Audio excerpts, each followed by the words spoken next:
Hey, what's up, everybody, and welcome back to another Fitness Goal Friday. I'm super pumped that you're here today because today we're going to talk about what and when to eat before working out, because it is really important in regards to your overall performance during your workout, and it's important towards actually whether or not you're going to get closer to your fitness goal, which is what all of us ultimately want to achieve. But before I dive into that, if you guys are serious about wanting to take your fitness to the next level, if you feel like you're lacking motivation right now and you need something to spark you, if you feel like you don't have the structure that you need in your fitness routine or just in your life in general right now, then you need to make sure that you check out my 10-week program. It has been a game changer for so many, and I would feel like I'm depriving you of something if I didn't try to let you know about it, if I didn't try to get you to at least look at a little bit more information about it. And you can do that at nickcarrier.com/10-week programs, because I've seen it change so many lives, and I know it can change yours as well. Because think about it. People so often come to me saying, I lack motivation. And then I'm like, okay, well, where does motivation come from? Motivation literally comes from feeling ourselves or seeing ourselves progressing towards a worthwhile goal. But that means that has a prerequisite of having a worthwhile goal. If you don't have any worthwhile goal, if you don't know where you're trying to work towards, then it's going to be nearly impossible to get a level of motivation that you want. And so that's why we have to set a goal. That's why we monitor our progress, and we get that feedback loop. We get that motivation to see ourselves moving towards something that we want to achieve. So again, take a look at more information at nickcarrier.com/10-week programs, or you can always DM me on Instagram at carrier_bestyou. But for now, let's talk more about what and when to eat before working out. And I got this question in my private Facebook community. If you guys want to join that, you can look it up on Facebook, Best You. You can also friend me, Nick Carrier, on Facebook, and I would love to add you to the group as well. But the question was all around, what do you think we should be eating before working out? How often or how long before working out do we need to be eating? And what should we be eating after we work out as well? And the first overarching thing that I want to say in regards to this is you got to do what works best for you. Everybody's body works a little bit differently. Everybody needs to eat a little bit differently before working out. Like some people need a lot of food before they work out. Some people need very little food, or some people can't eat at all before working out, or they're going to get sick. And same thing with after working out. Some people can go a little bit longer before they need to replenish themselves. I wouldn't necessarily try to see how long you can go. I would recommend that most people eat after they work out within 30 minutes, an hour, maybe an hour and a half, to get some protein in and start rebuilding those muscles that you broke down, and also to get your blood sugar levels back up. So that's kind of the overarching thing. It's not one size fits all. Nothing with fitness is one size fits all. Do what works best for you. Experiment a little bit here and there, and see what works best for your body, what works best with you getting closer to your goals, and what makes you feel the best. But there's kind of 4 things that I'm going to touch on today in regards to how you need to make the decision of what to eat and when to eat before working out. And these 4 things are this. Number 1 is it depends on the diet that you're eating. It depends on the intensity with which you're getting ready to train at. It depends on timing. It depends on how long you expect to go without eating before working out. And it depends on what your goal is. If you're trying to build muscle, you're trying to lose weight, whatever it is, it depends on your goal as well. So again, it depends on your diet, the intensity, the timing, and your goal. But I'm not going to necessarily go through those in order. I want to talk about fuel sources, because it's kind of going to touch on a little bit of all 4 of those, and then I'm going to break it down again towards the end.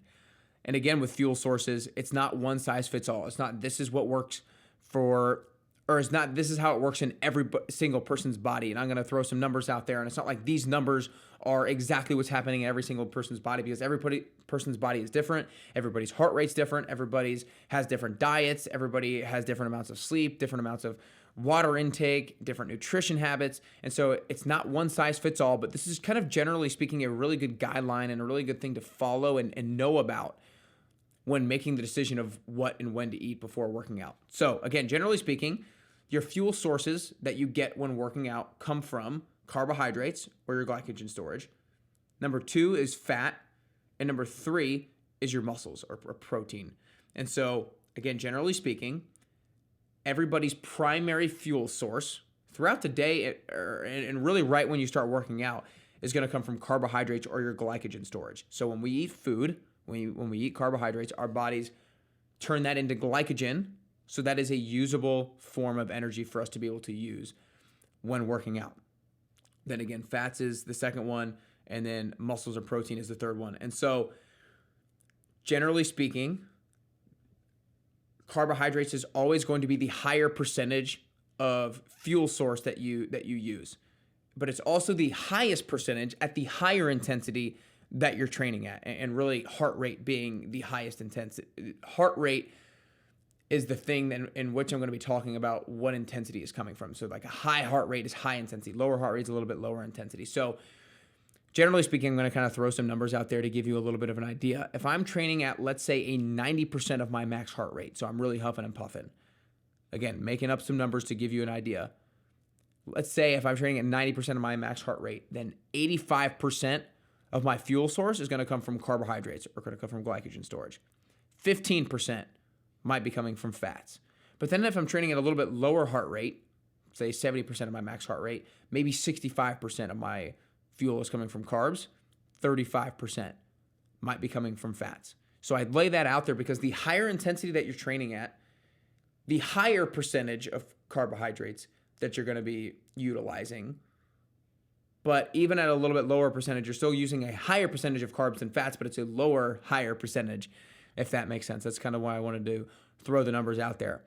However, the longer that you train, the more duration that you train at, the more you deplete that glycogen storage, the more you deplete your carbohydrates. So also the longer that you train, the lower percentage of your energy can come from carbohydrates. That's why people talk about having sports drinks. That's why people have carbohydrates. Sometimes they need those carbs when they're eating to make sure that their blood sugar levels don't go too low when they're actually performing. Because if you train at a high intensity for a long period of time and you don't have your glycogen storage, your fats are not all that great at providing you with the energy to perform at a high intensity. So if you're training over a long period of time and you don't have the necessary glycogen storage, you're going to start to see a lack in your performance. You might start to get a little bit lightheaded. You might start to get a little bit dizzy. That's what's happening. You've depleted your glycogen storage, and your fat storage is not able to give you the same level of energy for that high intensity. But I want to kind of transition a little bit into something that's called fasted cardio.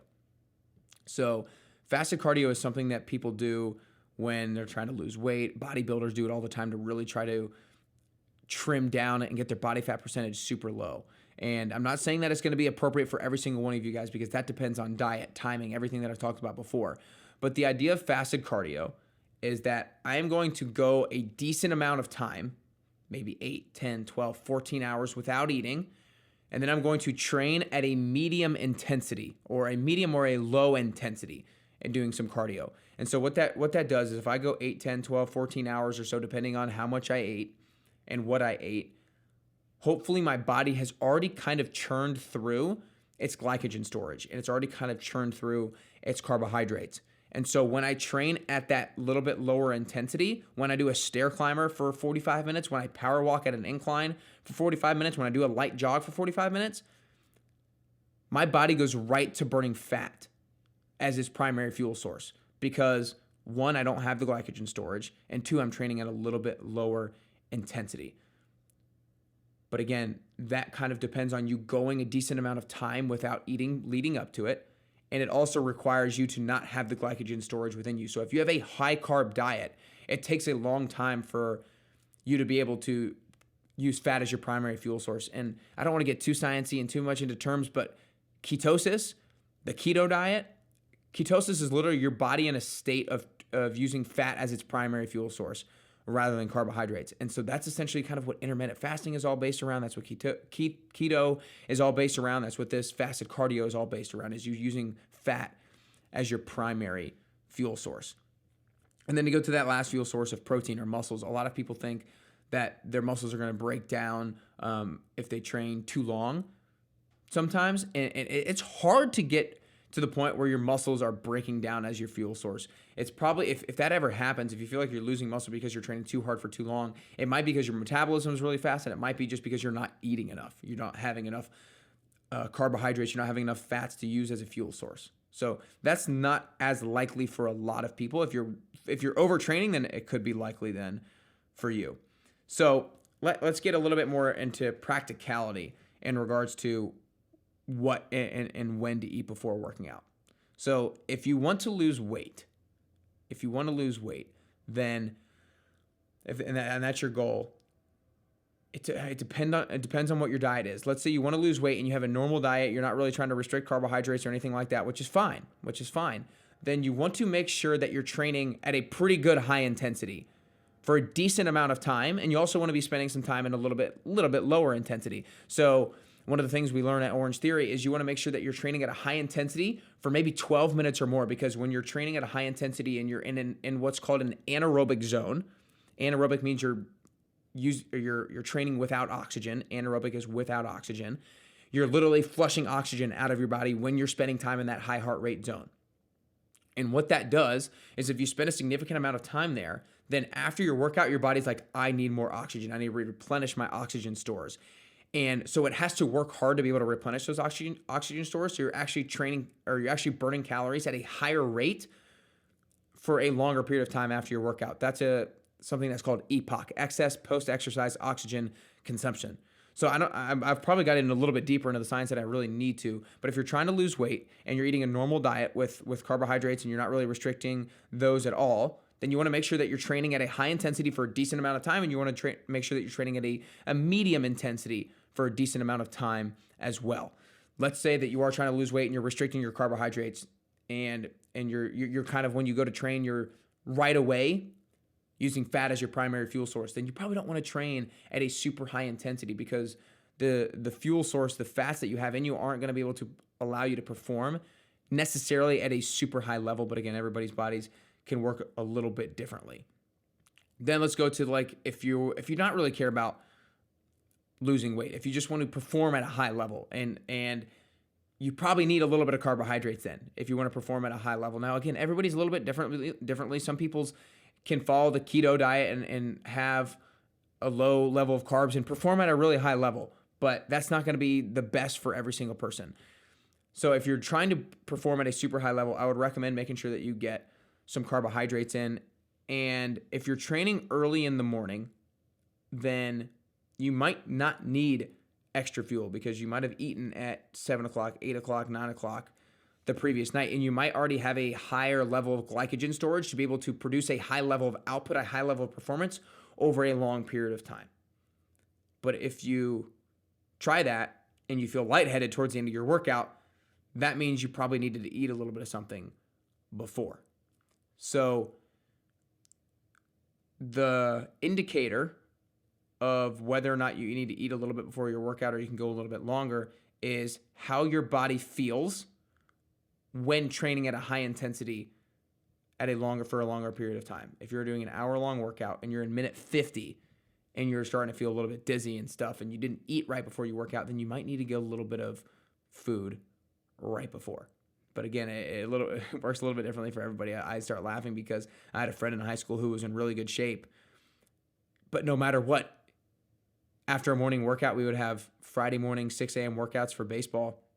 No matter what, he'd throw up. Whether or not he ate something right before, nothing right before, just a little bit right before, always. So everybody's bodies work a little bit differently. I hope this helps in regards to determining what to eat and when to eat right before you work out, because giving you that energy source, the fuel source breakdown, is, if you can understand that, if you can grasp that, that's what should allow you to make the educated decision as to what and when to eat before a workout in the level of intensity that you're getting ready to train at in your upcoming workout. So I loved this question. I absolutely loved it. I hope you guys got a little bit more clarity. I try to break it down as simplistically as possible with giving you a little bit of the science, but not too much, and giving you guys some applicable ways to start applying this before your next workout, right?